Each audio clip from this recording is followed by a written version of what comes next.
hand cracked across a man's face. The slap echoed off the glass walls and every head in the cafe turned. Nobody moved. Coffee cups froze halfway to lips. A woman in a gray suit stood with her palms still raised, breathing hard, eyes blazing. The man she'd hit didn't flinch. He just stood there, big, thick through the shoulders, a worn leather vest across his back. At his boots, a scarred pit bull pressed against his leg, shaking. The man reached down real slow and steadied the dog before he even looked up. That's when the woman's bodyguard stepped forward. His name was Marcus Doyle, and he had killed men without blinking. But when he saw the faded tattoo on the biker's forearm, his face went white. He stopped cold. Why would a hardened bodyguard freeze at the sight of one old tattoo? Stay with me on this one. Let me take you back about 20 minutes because you need to understand who these people were before that slap landed. The woman in the gray suit was Vivian Croft, 41 years old, chief executive of a software company that had gone from a garage in Portland to nearly $1 billion in 11 years. She built it herself. Nobody handed her a thing. And that morning she was running late for the biggest meeting of her year. Now here's the thing about Vivian. She was brilliant, sharp as a blade. But somewhere along the way, all that success had scraped the patience right out of her. She didn't wait for elevators. She didn't wait for people to finish sentences. And she absolutely did not wait in line for coffee. Time to her was the only thing money couldn't buy back, and she guarded every second of it like a dragon over gold. People who worked for her learned fast.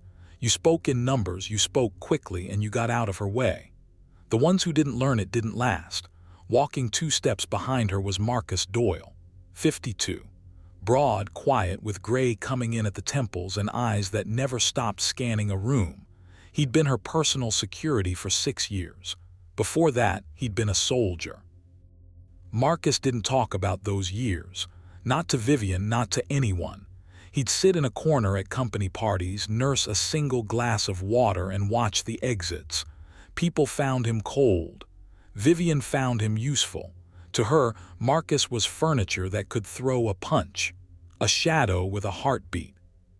She paid him well, and she never once asked him a single question about his life. She didn't know he had a scar. She didn't know he had nightmares. She didn't know there'd been a morning long ago when he'd stopped being sure he wanted to wake up at all. That was the relationship. She gave orders. He kept her safe. Simple. They pushed through the door of the cafe, and Vivian was already talking into her phone, snapping out numbers to somebody back at the office. She walked straight toward the counter, eyes on her screen, expecting the world to part for her the way it always did. It didn't part.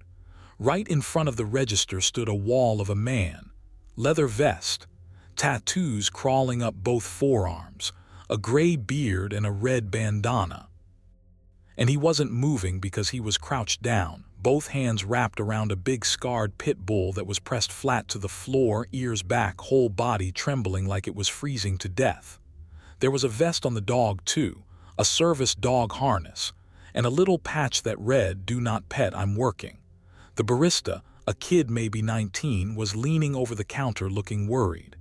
"Take your time, man," the kid said softly. "You okay?" "Give me a second," the big man said. His voice was low and rough but gentle. "He gets like this with the noise. Grinder set him off, just gotta let him come down." You and I can see what was happening there. That dog was having a panic attack, and the man was talking it through the storm. But Vivian Croft didn't see a man calming a frightened animal. She saw an obstacle. A big, dirty, slow-moving obstacle standing between her and her $14 oat milk latte on the one morning she could not afford to lose 90 seconds. She lowered the phone. "Excuse me," she said, sharp. "Some of us have jobs to get to." The man glanced up. "Almost done, ma'am, just a minute." "I don't have a minute." "Neither does he," the man said quietly, nodding at the dog. And he turned his attention right back to Sarge, murmuring to him, one hand stroking that scarred head. And that, believe me, was the wrong thing to do to Vivian Croft, because being dismissed was the one thing in this world she could not stand. She'd clawed her way up through 100 rooms full of men who dismissed her, and she'd promised herself way back that she would never be waved off by anybody ever again. So she stepped around him, reached the counter, and the big man, still crouched, shifted just slightly to keep his dog from getting stepped on. His shoulder bumped her arm. Her phone slipped and clattered on the tile. "Are you kidding me?" she snapped. And Vivian, 41, worth $1 billion, raised her hand and slapped a stranger across the face in the middle of a crowded cafe. Which brings us right back to where we started. The sound of it just hung there. That whole cafe went dead silent. The kid behind the counter had his mouth open. 2 women by the window had frozen with their forks in the air. And the man Vivian had just struck slowly rose to his full height, and let me tell you, he was tall. 6'3" easy. He could have crushed her. Anybody watching braced for it, but he didn't move toward her. He just looked at her, and there wasn't anger in his face. There was something worse. There was a kind of tired sadness, the look of a man who had been treated like garbage so many times it barely registered anymore. Like he'd already known, walking in, that a morning like this was coming. It always came. "You didn't have to do that," he said, quiet. Vivian's chin lifted. She was already reaching for the moment she loved best, the moment where she turned and said the magic words. She turned to Marcus, half a smile on her lips, and said, "Get him out of here." And Marcus Doyle did not move. She blinked. "Marcus, get him out." But Marcus wasn't looking at her. He was staring at the man's right forearm, at a tattoo half hidden under years of ink and sun and scars. A shield, crossed swords, a number underneath, and a word in Latin worn almost smooth. His lips were moving without sound, and the color had drained clean out of his face like a man who'd seen a ghost walk right through the wall, because he had. Marcus took one slow step forward, not toward Vivian, toward the biker. His hand came up, not in a fist, but open, reaching, almost shaking. "Where?" he said, and his voice broke on the word. He swallowed and tried again. "Where did you get that tattoo?" The big man went still. His eyes narrowed, studying Marcus's face the way you study something from a dream you're not sure you really had. "Earned it," he said. "2nd Battalion, long time ago. Why?" Marcus's mouth opened, closed, and then, so soft the whole silent room had to lean in to hear it, he said, "Kandahar, the ridge, the truck that burned." The biker's whole body flinched like he'd been the one slapped. "You pulled 2 men out of that wreck," Marcus said, and his eyes were wet now, this stone-faced man who never showed a thing. "Ran through fire to do it.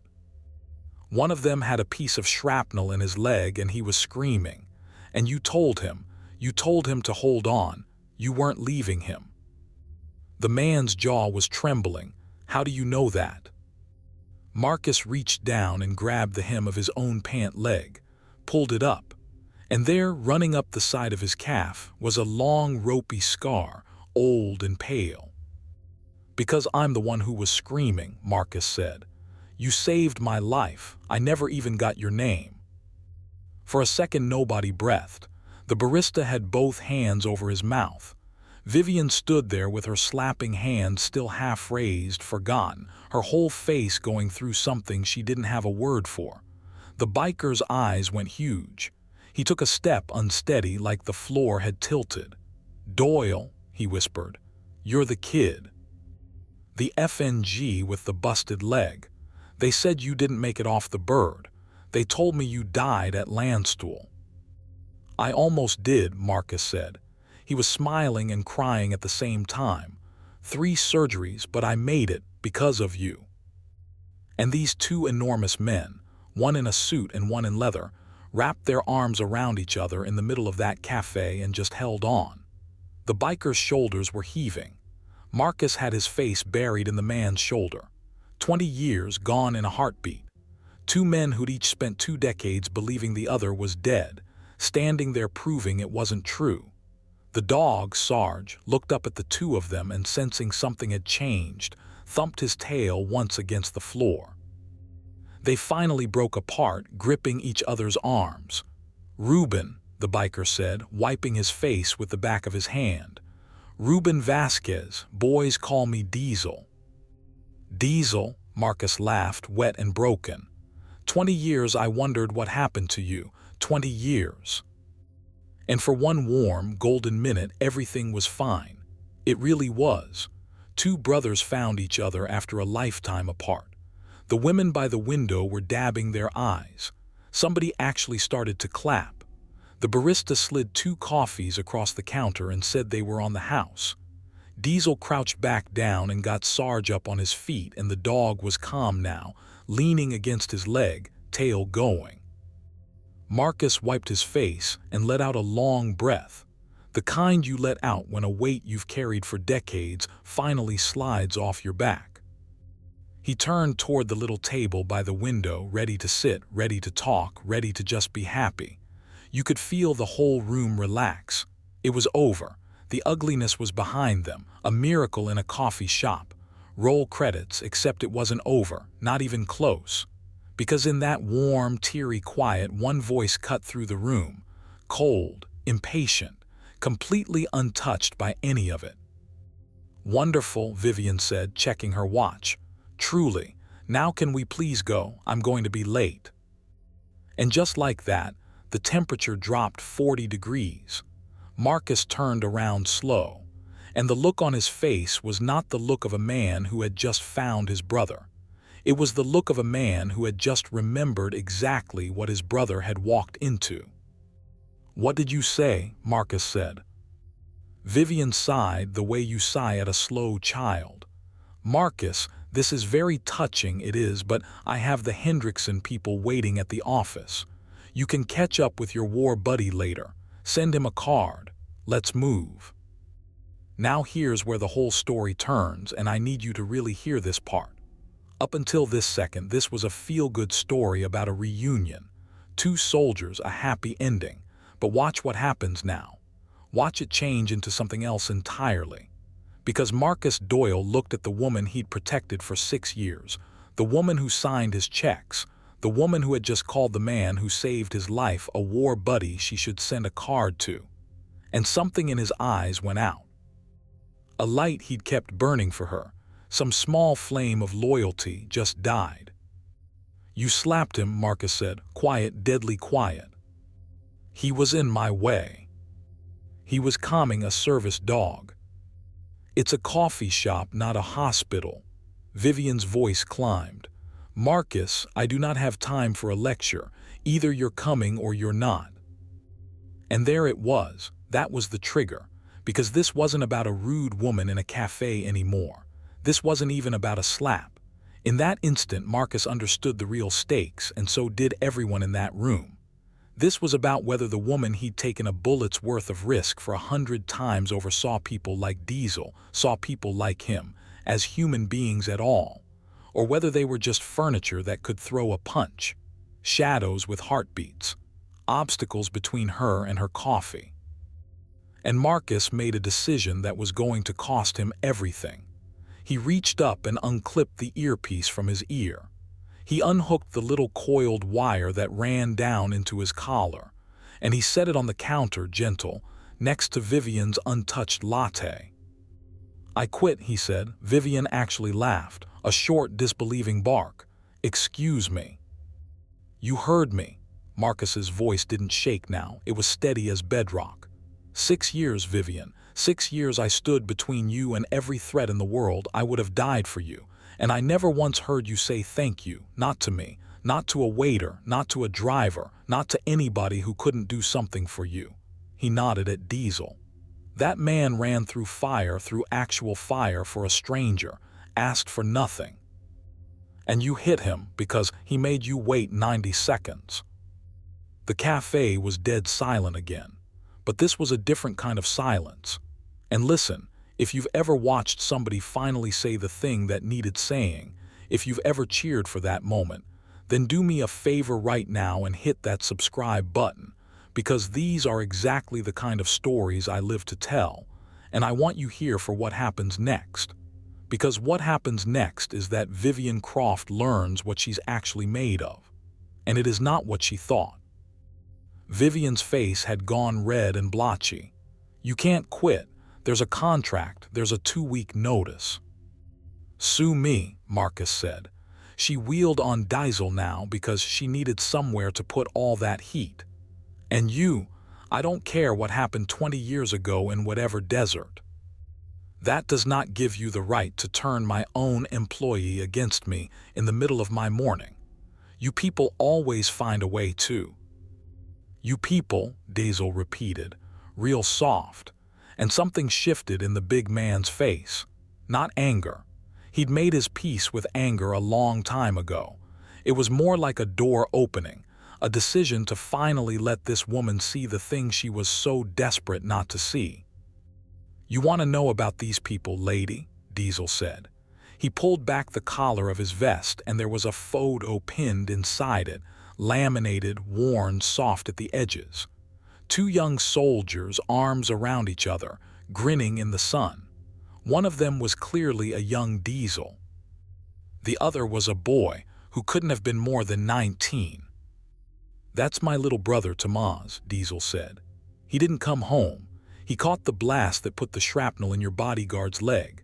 Tomas pushed Doyle down and took most of it himself. That's why I could pull Doyle out, because my brother spent his life buying those seconds. His voice was rock steady, but his eyes were shining. So when I calm my dog down in the middle of your coffee shop, when I take my 90 seconds, it's because loud noises put me right back in that truck, watching my brother die. Sarge here is the only reason I sleep at night. He's the only reason I don't eat my gun, and you slapped me for it. You could have heard a pin drop.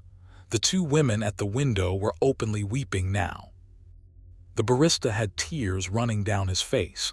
But Diesel wasn't done, and here's the part that broke it wide open. He turned to Marcus. You don't owe me anything, brother. You never did. I'd do it again for anybody wearing the same patch. But I'm gonna tell you the truth because you're standing here about to throw away your job for me, and I can't let you do it blind. He took a breath. I'm not doing so good, Doyle. VA cut my disability review 6 months back. Paperwork thing, they say. I've been sleeping in my truck. Sarge's meds cost more than I make. I came in here today with $4 to my name to buy him a pup cup because it's the anniversary of the day I lost Tomas, and it's the only thing that makes this day bearable. He shrugged those huge shoulders. So don't quit your good job for a man who's already at the bottom. It won't fix me. It'll just break you too. And that right there was the moment everything landed on Vivian Croft, because you have to understand what she was hearing. She hadn't just been rude to a slow customer. She had slapped a man who ran into fire for strangers, whose brother died so her own bodyguard could live, who was homeless and hungry and holding himself together with $4 and a scarred pit bull on the worst day of his year. She had done that. Her. In her $1,000 suit with her $1 billion, over 90 seconds she would never even remember losing. 90 seconds, that was the whole price. That was all he'd asked of her, and she couldn't spare it.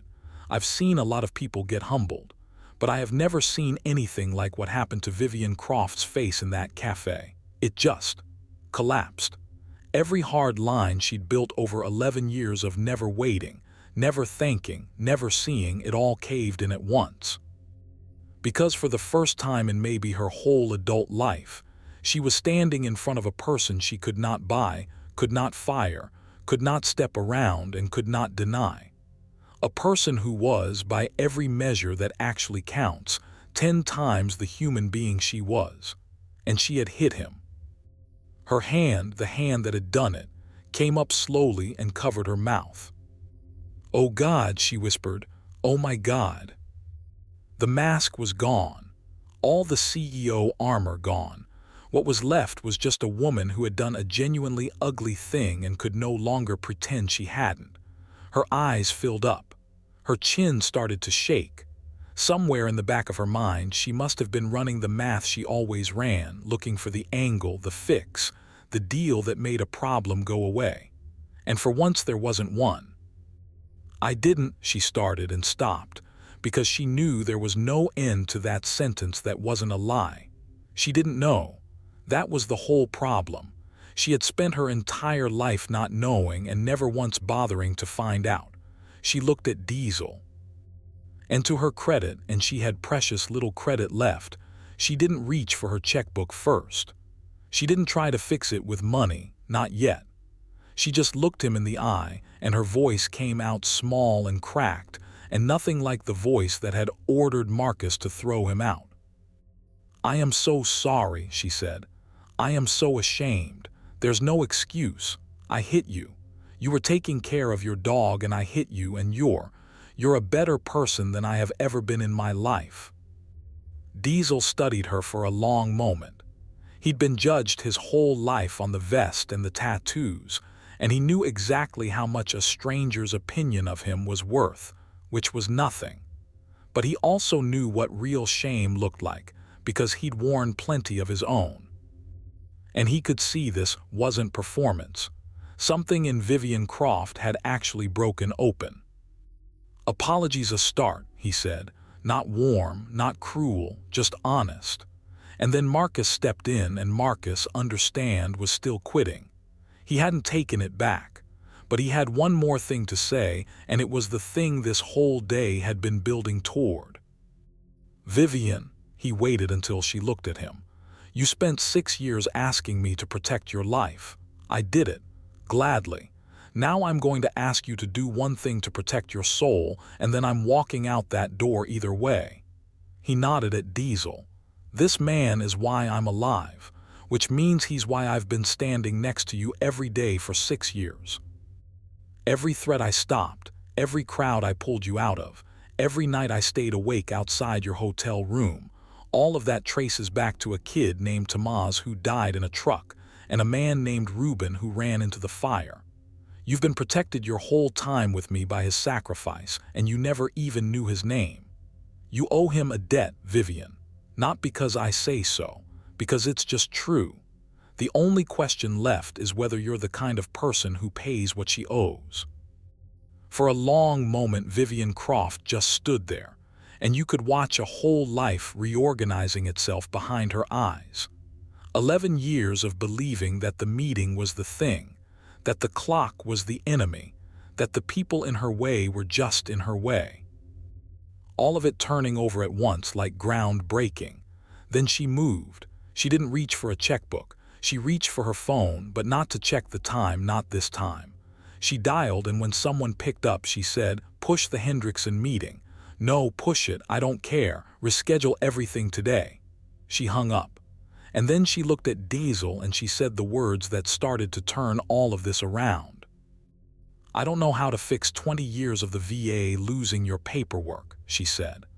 "But I know 4 different lawyers who do, and I'm going to pay every one of them starting today until your disability is restored with back pay. That's not charity. That's what the country owed you and didn't deliver, and I'm going to make some noise until it does." Diesel's jaw tightened. "Pride's a hard thing to swallow. I don't take handouts." "It's not a handout," Vivian said, and for the first time all morning she sounded like the woman who'd built a company from nothing, that iron coming back into her voice, only pointed at something worthwhile now. "It's a debt. Marcus just told me I owe it. He's right, and I always pay what I owe." She paused. "The rest, the truck, the meds, a real place to sleep, that we work out with your dignity intact on your terms or not at all. But you are not sleeping in a truck tonight. I won't have it." Now Diesel was a proud man, but he wasn't a stupid one. He knew what $4 and a sick dog and an empty tank added up to. He looked down at Sarge, who was looking back up at him with those trusting eyes, and something in the big man's throat worked hard. He'd spent months telling himself he could handle it alone, that he didn't need anybody, and the dog at his feet was the one thing that kept calling that a lie. "For him," Diesel said finally, rough. "I'll take help for him, not for me." For him, Vivian agreed. And that little dignity, letting him say it was for the dog, was maybe the first genuinely kind thing she'd done in that entire cafe. Then she turned to Marcus. And here's the thing, she didn't beg him to stay. She'd finally learned something. "I'm not going to ask you to come back," she said quietly. "I don't deserve you and we both know it, but I'd like the chance to earn back the right to. If you'll let me try." Marcus looked at her a long time. Then he looked at Diesel. And Diesel gave him the smallest nod, the nod of a man saying, "People can change, brother, I've seen it. Give her the rope and see if she climbs it." "We'll see," Marcus said, which from Marcus Doyle was practically a hug. "So let me tell you how it went. Because a moment like that in a cafe with everybody crying, that's easy. The real test is what happens after when the cameras are off and the coffee's cold." Vivian Croft kept her word. That surprised a lot of people, including me, and I was rooting for her. She put those 4 lawyers on Diesel's case, and 8 months later his disability came through. Full restoration, 3 years of back pay, the whole thing. Turned out he wasn't the only vet that particular office had lost in the paperwork. And when a billionaire's legal team starts pulling threads, a lot of things come unraveled. 40 other veterans got their benefits restored off the back of Diesel's case. 40. Diesel said that was the only part that made the whole ugly morning worth it. She didn't stop there either. And this is the part that tells you it was real. Vivian started a foundation, a real one, not a tax dodge, aimed at exactly the thing that had blindsided her in that cafe, veterans falling through the cracks. Housing, service dogs, getting men like Diesel off the street and into something like a life. She named it after Tomás Vasquez, the brother who bought all those seconds and never got to spend any of his own. Diesel didn't take a house from her. Too proud, and honestly I respect it. But he took a job. Vivian's company had a whole floor of security, and it turned out a man who runs into fire for strangers is exactly who you want running your safety team. He got an apartment he paid for himself with a real paycheck. Sarge got a yard, and on hard days, on anniversaries, when the grinder noise or a car backfire dropped Diesel back into that burning truck, nobody in that building ever told him to hurry up. They knew. Vivian made sure they knew, and Marcus stayed, not right away. He let her sweat it a few weeks, which was fair, but he came back and their whole arrangement was different after that. He wasn't furniture anymore. He was a man she said good morning to, and thank you to, and asked about, because it turned out that once Vivian Croft learned to see one person, she couldn't stop seeing all of them. The waiters, the drivers, the barista kid who she tracked down and put through his last 2 years of college because he'd been kind to a frightened dog when she couldn't be bothered. Now here's the thing I keep coming back to.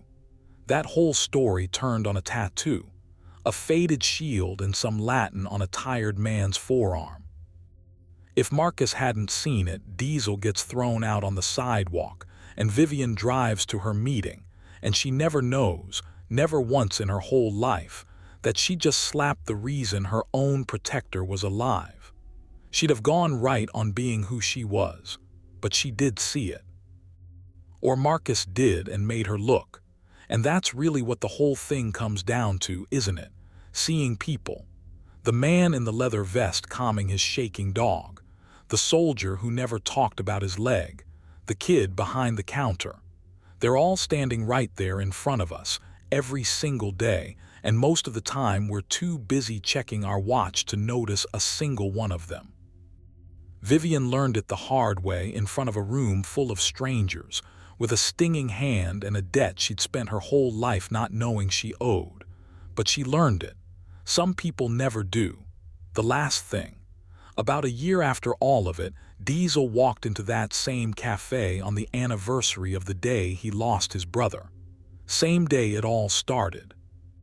And this time, Vivian was waiting for him at that table by the window, 2 coffees already bought, and a pup cup on the floor for Sarge. She stood up when he came in, and she didn't check her watch. She just smiled and pulled out his chair and said the two words she'd learned too late to say the first time, but had made damn sure to say every day since. "Thank you," she said. And Diesel, the biker she'd slapped, the man who ran into the fire, sat down across from the woman he'd changed just by refusing to hurry, and he smiled back. They had all the time in the world.